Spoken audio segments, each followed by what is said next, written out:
Porque o governo, ele só faz aquilo que nós queremos, que nós exigimos. Não é que nós pedimos, não, é que exigimos. Porque os nossos direitos não se pedem. Os direitos nossos nós não pedimos a ninguém. Se é nosso direito, nós vamos exigir. Agora, vamos exigir organizado. Vamos exigir realmente com muita gente na rua mostrando que nós queremos aquilo.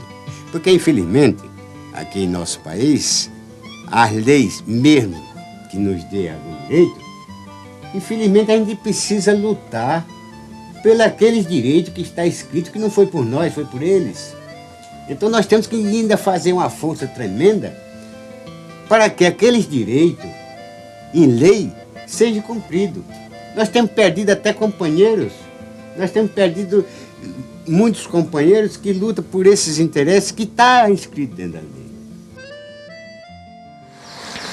Eu sou alagoano, nasci no Pilar, nasci na Ladeira. Me criei em Maceió e vim aqui para o Rio, em 1945. Em 74 comecei minha pesquisa na área rural do estado do Rio de Janeiro. E eu não conseguia nenhum depoimento sobre essa época das lutas pelas terras. E aí eu passei a consultar na Biblioteca Nacional o jornal Terra Livre, né, o Novos Rumos, né, e também o SIDOC Caderno das Ligas Camponesas. E eu preparei um álbum do Terra Livre e dos Novos Rumos, e a partir desse álbum eu voltava para fazer as entrevistas. Eles começaram então a falar sobre o seu passado. O nosso objetivo inicialmente, mesmo com pouco conhecimento que nós tínhamos do movimento, de qualquer movimento, nós já almejava já a reforma agrária, né? Agora, uma reforma agrária que viesse realmente a dar não só o que os camponeses necessitam, mas que todo o povo brasileiro necessita. E aí eu passei a exercer esse papel quase que de uma assessora sindical, mostrando esse material do passado e chamando lideranças que dessem depoimentos sobre esse seu período do movimento sindical. Em 48, nós começamos a luta junto com os camponeses. Começamos pelo ramal de Xerém e chegamos a esbranger o estado todo. Vários militantes operários foram a campo, não só o José Pureza, como o Manuel Ferreira, o Braulio Rodrigues, que têm trajetórias parecidíssimas em termos do período que eles estão chegando a campo e o papel que eles vão ter na organização camponesa no estado do Rio de Janeiro.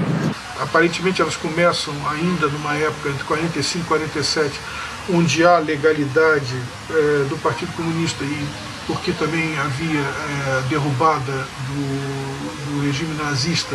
Isso tinha sido uma composição enorme de forças que fazia com que o mundo esperasse naquele momento uma reconstrução muito grande. E no Brasil, que é também uma coisa incrível, eu não conheço nenhum outro país que tenha acontecido isso dessa maneira, em 47, sem que nada tivesse acontecido, os deputados eleitos, livremente eleitos, são votados na clandestinidade, como se tivessem cometido alguma ilegalidade, quando simplesmente o que tinha havido era uma intensificação da disputa entre os Estados Unidos e a União Soviética. Comecei a me interessar pelas lutas, sem ninguém cochichar no meu ouvido, me incentivar, não. Comecei a ver aquele movimento, né, de 40 e pouco, pela libertação do Brasil, contra a ditadura de Vargas. Eu me animei com aquilo e me entrei na juventude comunista. Aí eu comecei já a participar da vida política. Cheguei aqui em 1935, que passei a trabalhar nas fábricas de tecido em Andorinha, Santo Aleixo e Bagé. A luta aqui do campo começou porque fui jogado fora da fábrica, porque eu lutava ao lado dos operários. Porque o salário era muito insignificante. isso não era alguma coisa, naquele momento, controlada pelos quadros do PCB, porque foi um momento de clandestinidade do partido. Então, na verdade, também, a ida deles para o campo era um momento de desbaratamento da organização partidária, né? Eles caíram mesmo na clandestinidade. E dizem, todos eles, né, foram unânimes em dizer que o que os movia a isso era a ideia de uma aliança operário-camponesa. Antes deles me prenderem, eu saí de lá e vim para Nova Iguaçu. Braulio depois, também ele, vai para Pedra Lisa, já havia uma organização, ele vai para Pedra Lisa e também, diz ele, imbuído dessa mesma ideia de uma aliança operário-camponesa, ele vai ajudar a construção de uma organização camponesa no campo. Então tem esse tripé, né? E o Pureza vai para Caxias, para Xerém, Manuel Ferreira fica em Magé e o Braulio, então, em Pedra Lisa, em Nova Iguaçu, né? O Pureza, ele já chamou, quando ele forma a associação, ajudado por um advogado, provavelmente de simpatizante, mas pode até ter sido dos quadros do PCB, ele forma já uma associação dos lavradores fluminenses.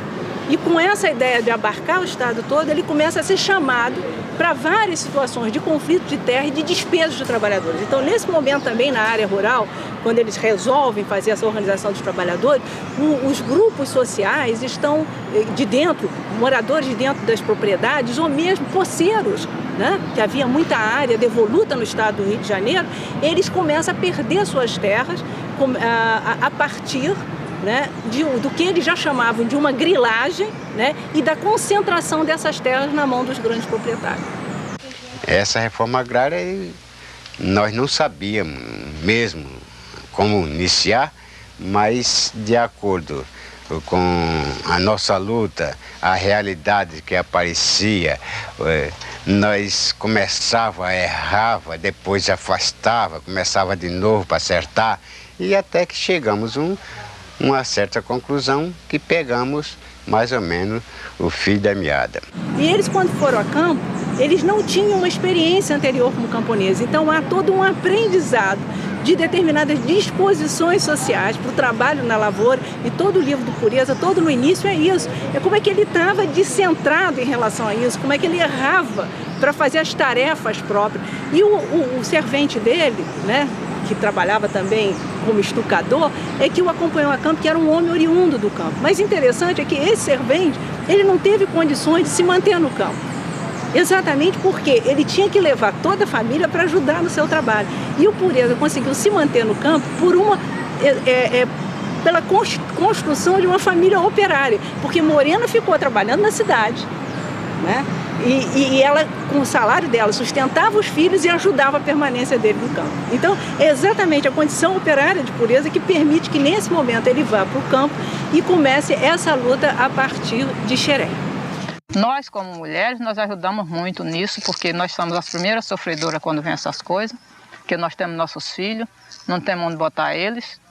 Então, quando eu comecei a me desarmar, eu já comecei na luta, assim, em defesa do meu canto para morar, do canto dos outros e dos filhos, né? Eu, por exemplo, fui um cara que hoje posso me considerar um cara feliz. Não sou um cara realizado, mas eu sou um cara feliz. Porque eu tive uma família que me ajudou, eu tive uma família que nunca me criticou por eu fazer aquilo tudo que vinha até prejudicar a família, como diz no próprio livro está dizendo, de passar privações ao ponto de chegar até a roubar aipim para comer. Tem uma pessoa que mereceu o nome que tinha, José Pureza da Silva. Realmente. Realmente era uma lição de vida. Eu acho que igual aquele não existiu nenhum, nem vai existir mais. Não por ser meu pai, nem minha mãe, não por isso. Pelas próprias ocorrências. Quando cheguei lá, a dificuldade era tremenda. Nós fomos derrubar madeira, cortar, fazer carvão, fomos plantar um pouco de aipim, um pouco de milho. Tanto é que hoje, o aipim que eu colho, eu boto para as galinhas. Eu não gosto de aipim. Eu sou de 44. Isso em 47 eu tinha apenas 3 anos de idade, mas tu veja só, A gente morava num pobre barracão de zinco, e quando dava tempestade, o papai escondia a gente embaixo das camas para não cair aquelas porcarias em cima da gente. Um cômodo de zinco. 47 foi quando ele já largou a profissão dele, a rica profissão dele, tudo bem, mas eu não sei como foi que ele criou esse impulso de largar até as ferramentas de trabalho que nos alimentava para servir o povão da lavoura. E ele era um estucador, como ele dizia, um estucador fino. Ele não era só estucador fino, ele era tudo de obra fino, que eu conheci ele de perto. Ele era estucador, ele era ladrilheiro, ele era pintor, ele era... Tudo que se toca em obra ele era. Mas negócio de massa, de lama, era com ele mesmo. Desde a lavoura até a obra ele foi o homem da lama. Pureza era uma pessoa muito carismática, né? Uma pessoa assim... fascinante no contato pessoal, porque era uma pessoa muito doce no trato, mas ao mesmo tempo muito firme nas posições dele e muito crítico, né? A vida foi muito menos generosa com ele do que ele foi generoso com os outros. Com certeza. No começo, tinha muitos camponeses que ele não aceitava, ele achava mesmo que estava tomando as coisas dos outros. Era uma luta tremenda, dizia ele, que o Estado, nós somos do Estado também, se não fosse nós não existia o Estado. Nós temos direito, porque todo mundo tem direito a trabalhar, que os outros dêem as coisas de mão beijada, nós temos que lutar por aquilo que nos interessa, assim por diante. Né? Mas não foi moleza, não. Mas havia direitos trabalhistas implantados que não foram estendidos ao campo. O que quer dizer que operários como Pureza, como Braulio Rodrigues, como Manuel Ferreira de Lima, que vinham do setor operário, mas que foram organizar mobilizações em área rural, tinham uma extrema dificuldade. Essas terras ali de Xerém, quase todas elas, ela já era daquela época, já pertencia ao Estado por decreto, por isso, por aquilo, pelo fim de falta de pagamento de impostos e por cair em exercícios findos e essa coisa toda, mas que há muito tempo ela já não tinha assim um dono preciso que tivesse realmente como proprietário e que cumpria com seus deveres, né? Então, isso aí, os camponeses ocupavam a determinada gleba, né? E dividia-se em si 2 arqueiros, 3 arqueiros, etc., para o sustento da sua família, né? Então, os grileiros diziam que a terra era deles, que estava ali com escrituras, etc. A escritura já tinha mandado para o fórum pedir despejo, né? Então nós íamos combater. Combatia ele no fórum, junto ao juiz, e combatia também quando eles achavam que deveria tomar força, né? E por isso o tempo todo está chamando a atenção que o judiciário, naquele momento, era inteiramente favorável aos grandes proprietários de terra.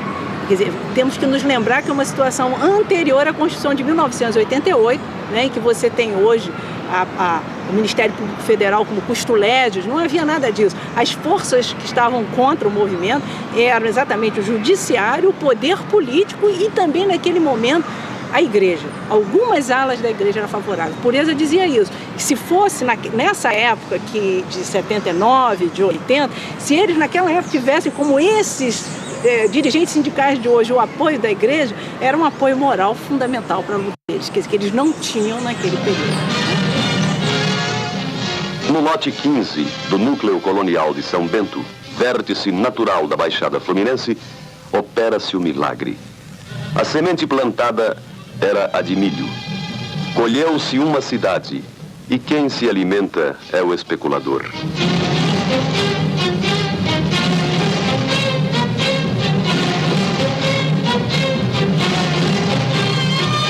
A terra fértil parece nutrir-se de uma nova espécie de adubo, o título patrimonial.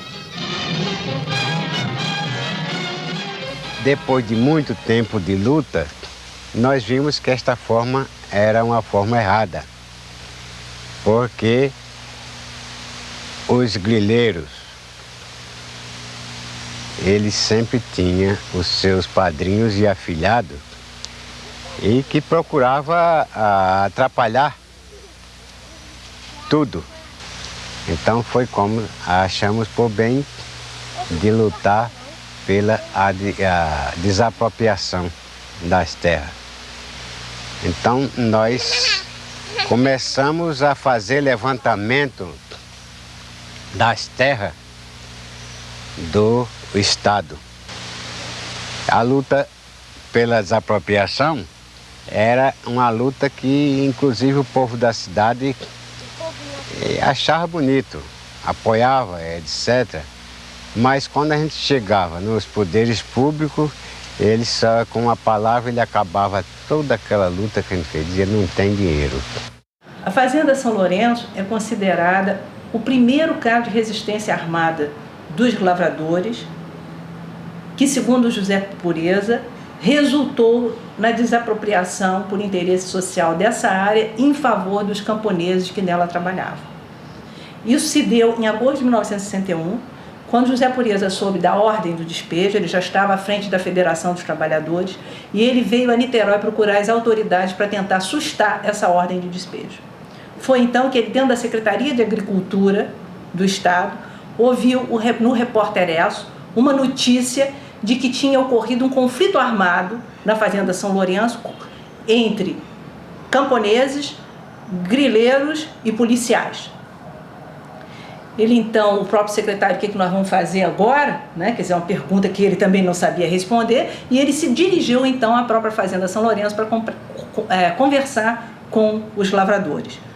Chegou lá, ele observou que eles tinham feito trincheiras já preparadas exatamente para resistir à ordem de despejo que havia sido decretada. Por isso, então, propôs aos lavradores que, em lugar deles resistirem de imediato à vinda do oficial de justiça com os policiais, que deixasse pelo menos que uma ou duas casas forem derrubadas, e aí sim fariam a resistência armada, já que eles estavam preparados para ela, como uma forma também de legitimar esse tipo de ação política, que eles iriam fazer. Então, a trincheira foi feita com uma vala, na distância de 10 metros, cavado até uma altura de meio metro, tá, 80 centímetros, tirado da terra e botado aqui na frente para servir de, sabe como é que é? De barreira. E a entrada dele vinha de Caxias, pela essa estrada do Rio Pati. Nós estávamos aguardando aqui que eles tinham que passar aquele trecho.